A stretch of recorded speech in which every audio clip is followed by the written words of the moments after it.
Berry Gordy called it the worst thing he'd ever heard.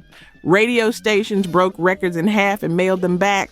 All I see, oh, baby. A song recorded by a man lying on his back across a studio sofa.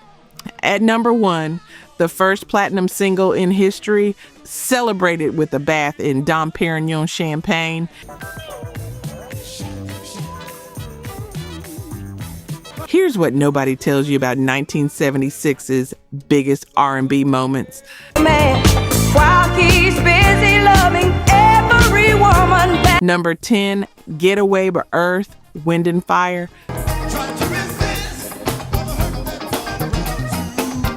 Philip Bailey's falsetto floats. No urgency. Just patient restraint over horns that punch through African polyrhythms while bass grooves spiral in 3 directions simultaneously.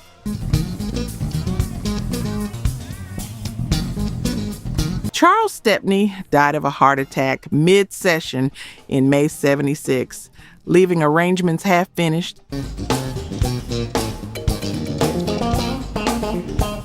The album's inner sleeve dedicates Spirit to him, crediting the beauty he left behind. Spent weeks commanding number 1 R&B, climbed to number 12 Hot 100.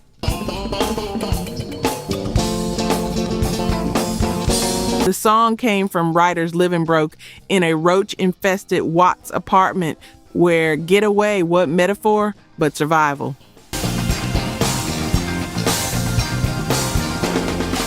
Late night, windows down, volume up. You needed rhythm that promised escape wasn't just physical but spiritual, when movement meant liberation from whatever held you prisoner. Tempo shift, slow burn to explosion. Number 9, Car Wash by Rose Royce.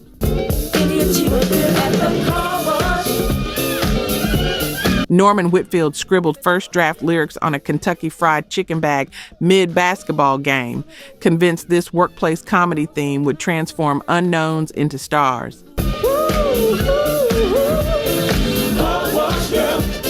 Gwen Dickey's voice glides casual as conversation.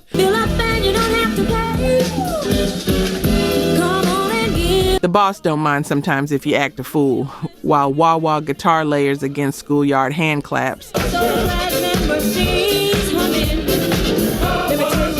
Became the final number 1 of 76 on both Hot 100 and R&B in January 77, introducing Dickey to mainstream audiences while earning soundtrack Grammy Gold. Whitfield discovered her singing in a Miami nightclub, renamed her Rose Norwalt.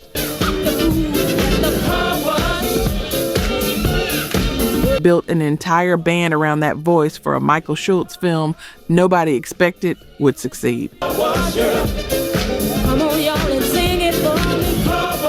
You heard this cruising late summer when work sounded like the best party you'd ever attended.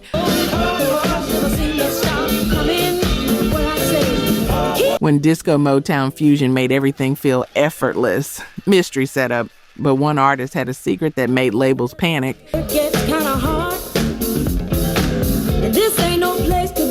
You know what breaks my heart a little? Only 1% of the people who watch R&B vinyl are actually subscribed. 99 out of 100 of you keep coming back, vibing with the grooves, feeling the stories, reliving the voices that built soul itself, but you still haven't hit that button. Think about it. You've spent time here, maybe even rediscovered a song that hit you right in the chest. And yet, you're walking away before the next track drops. Subscribing costs nothing, not a cent. But it means you'll never miss the moments that remind you who you were when that record first played. R&B vinyl isn't just music. It's memory, it's heritage. It's the pulse that still beats under everything we love. Don't just listen from the sidelines. Be part of the 1% who keep the soul alive. Hit subscribe, stay, groove, and keep the record spinning with us. Number 8, The Rubberband Man by the Spinners.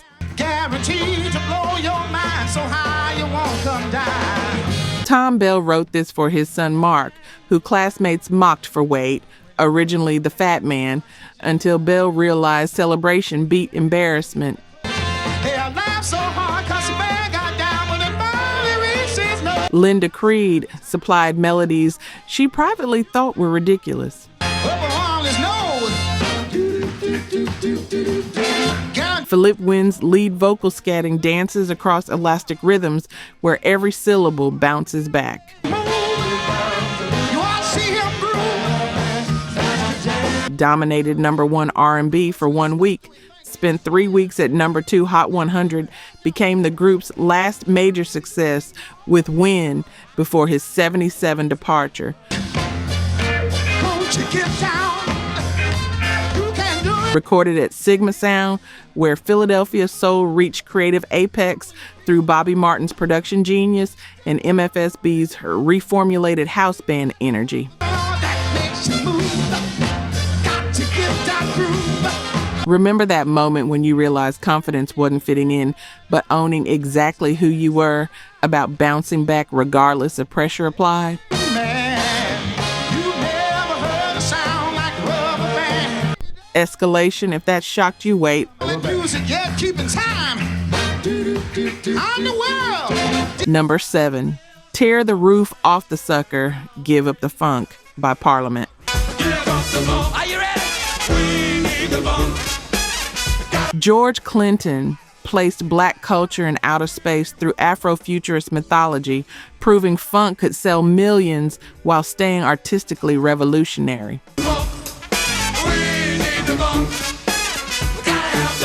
Ray Davis barks the opening command while Bootsy Collins' bass spirals against Bernie Worrell's synthesizers. 3 separate jazz themes introduced individually, then woven into hypnotic ensemble using minimal players.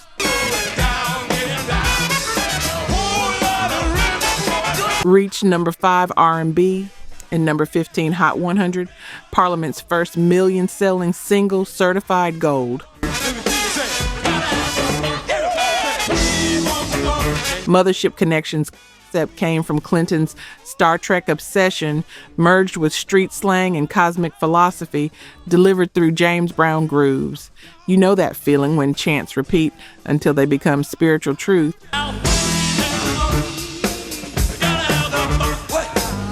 When funk stops being music and becomes philosophy instead, real heads know.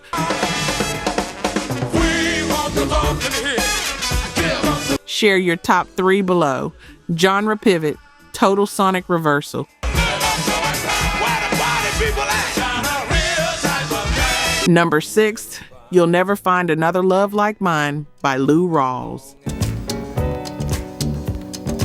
You'll never find. Kenny Gamble wrote this during his divorce from Dee Dee Sharp, transforming personal devastation into romantic warning, where the narrator won't beg but makes consequences crystal clear. The rhythm, the rhyme. Rawls' unmistakable baritone rides Bobby Martin's sweeping orchestration, recorded at Sigma Sound, where reformulated MFSB brought fresh energy to Philly International's signature sound.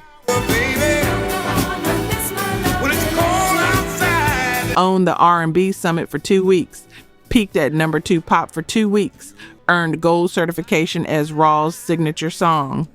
You keep searching and searching your whole life. He'd spent a decade wandering commercial wilderness after his last R&B #1, signing with Philadelphia International at 41 to capitalize on Philly Soul's dominance. I'm the one who loves you, and there's no one else. No. Picture yourself alone at 2 a.m. when someone finally articulated that love wasn't possession, but recognition of irreplaceable connection, when walking away required understanding exactly what you'd lose. What you found in me. #5, Young Hearts Run Free by Candy Staton. Love only breaks up to start. David Crawford took notes during lunch, where Staton described her abusive third marriage. Ooh, young hearts, but young Her husband had held her over a Las Vegas hotel balcony, threatened her at gunpoint, forced impossible choices between survival and escape. To learn all I can about me. Crawford promised writing something lasting forever, transforming her trauma into empowerment wrapped in danceable disco production that masks darker truth.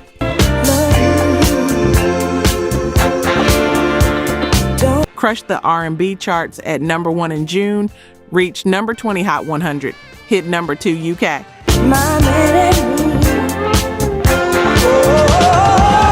The upbeat instrumentation contradicts lyrics about entrapment, about young women avoiding toxic relationships and unplanned motherhood through clear-eyed recognition of patterns. It don't love you. Imagine the moment you first understood staying wasn't loyalty, but surrender. He hung up like my man and me. When departure demanded more strength than enduring ever would, direct contrast, total opposite next. Ooh, when love really don't love you. Number 4, Kiss and Say Goodbye by the Manhattans. Please don't stop me till I'm through. Winfred Blue Lovett woke at 3 a.m. with complete melodies flooding his mind, jumped from bed to record himself at piano before vision disappeared. Many months have passed us by. Originally imagined offering this to Glenn Campbell as Country Heartbreak. It's gonna hurt me, I can't. Gerald Alston's devastating vocal arrives after Lovett's spoken introduction, finding wounded dignity and realizing he should have controlled himself better.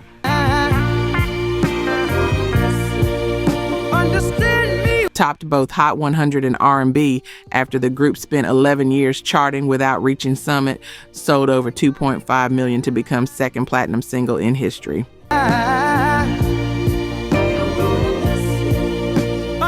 Bobby Martin produced Philadelphia Soul at its finest.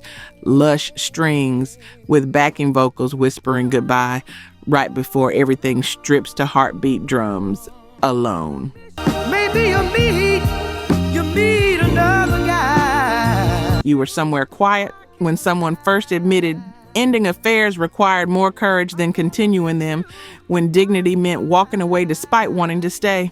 Let's just kiss and say Thematic bridge, speaking of studio battles.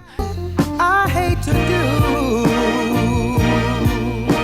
do. Number 3, I Want You by Marvin Gaye. Leon Ware played rough versions intended for his own album when Berry Gordy convinced him giving material to Marvin instead would change music history.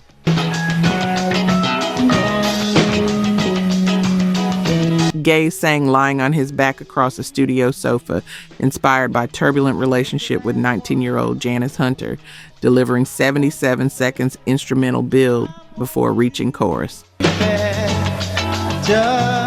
as I want to. Spent weeks commanding R&B Summit, reached number 15 pop, established Quiet Storm blueprint, influencing D'Angelo decades later. Baby, Ware's cinematic down-tempo production layers strings with percussive congas, adding jazz feel, while bass guitar brings funk traditions into intimate conversation over minimal instrumentation. you should cherish for life, oh baby. You were alone when this played, when sensual restraint felt more powerful than urgency, when whispered intimacy created maximum emotional impact through patient precision. Bam, up top, very top. Challenge, but could anyone match that innovation? Want you, want me, babe. Number 2, I Wish by Stevie Wonder. Sometimes when I get a thing, we were happy with. Wonder wrote this at a Motown summer picnic, suffering raging toothache preventing him eating hot dogs. But while you were doing it, it's your better. went straight to crystal recording afterward, the vibe flooding from running contests and childhood nostalgia competitions. His sister Renee Hardaway scolds "You Nasty Boy" mid-song over clavinet-driven funk, where original serious lyrics were rewritten, matching the track's playful energy instead.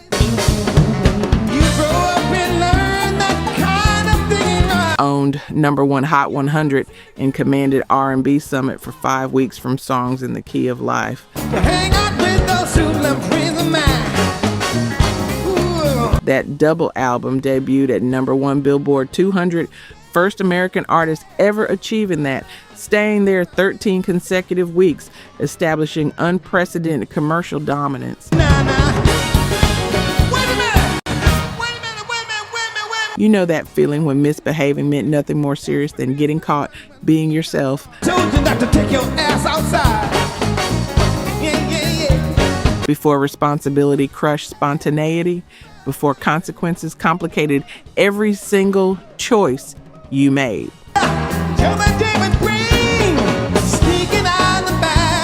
Provocation. Think that's unconventional. Next entry proves otherwise.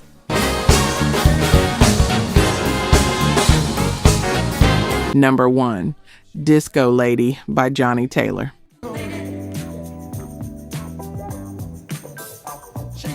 Bootsy Collins and Bernie Worrell from Parliament Funkadelic laid grooves at Don Davis's Detroit studio, while Taylor insisted this wasn't disco at all, just Southern soul with funk edge that happened to have disco in the title.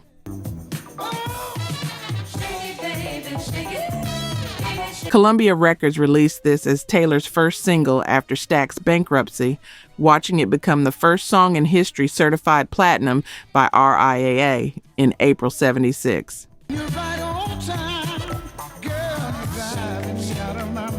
4 weeks commanded Hot 100 while spending 6 weeks dominating R&B, ultimately selling over 2.5 million copies before Taylor celebrated by bathing in Dom Perignon champagne.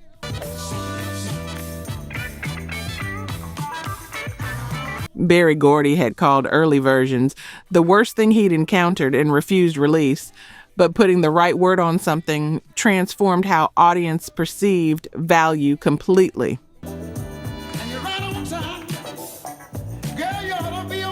That moment when you realized industry rejection meant absolutely nothing against popular demand. When Journeyman at 42 could still own the entire year,